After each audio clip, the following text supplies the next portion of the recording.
Perkenalkan, nama saya Devi Ariska. Saya akan menjelaskan tentang perkembangan Pancasila dalam konteks sejarah dari masa ke masa. Yang pertama adalah awal kemerdekaan.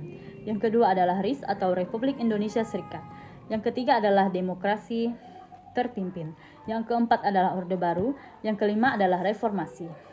Baik, yang pertama saya akan menjelaskan tentang masa awal kemerdekaan pada tahun 1945 sampai 1959. Pada periode ini, Pancasila dijadikan sebagai filsafat hidup bangsa dan dasar negara Indonesia.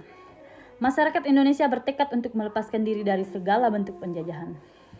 Yang kedua adalah masa Republik Indonesia Serikat atau biasa yang disingkat sebagai RIS pada tahun 1949 sampai 1950. RIS merupakan negara federasi yang terbentuk pada tahun 1949 sebagai hasil Konferensi Meja Bundar atau KMB antara Indonesia dan Belanda. Meskipun RIS diakui secara internasional, bentuk negara ini tidak bertahan lama dan berakhir pada tahun 1950 ketika Indonesia kembali ke bentuk negara kesatuan. Yang ketiga adalah masa demokrasi terpimpin pada tahun 1959 sampai 1966. Demokrasi terpimpin adalah sistem politik di Indonesia berlangsung pada tahun 1959 hingga 1966. Sistem ini dicetuskan oleh Presiden Soekarno dengan tujuan mencapai stabilitas politik. Soekarno percaya bahwa sistem parlementer pada masa demokrasi liberal tidak efektif. Yang keempat adalah masa Orde Baru pada tahun 1966 sampai 1998. Orde Baru adalah sebutan untuk masa pemerintahan Presiden Soekarno yang menggantikan Orde Lama.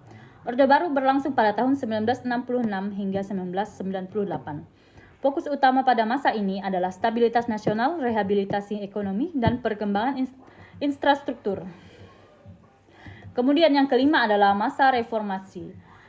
Era reformasi dimulai dengan pengunduran diri Presiden Soekarno pada tanggal 21 Mei 1998. Periode ini ditandai dengan lingkungan sosial politik yang lebih terbuka, amandemen Undang-Undang Dasar 1945 dan revisi berbagai undang-undang yang memperluas kebebasan berpendapat. Perkembangan Pancasila dalam sejarah Indonesia menunjukkan bagaimana ideologi ini relevan dan beradaptasi dengan perubahan zaman serta kebijakan pemerintah yang berbeda. Baik, itulah penjelasan tentang perkembangan Pancasila dalam konteks sejarah dari masa ke masa. Terima kasih.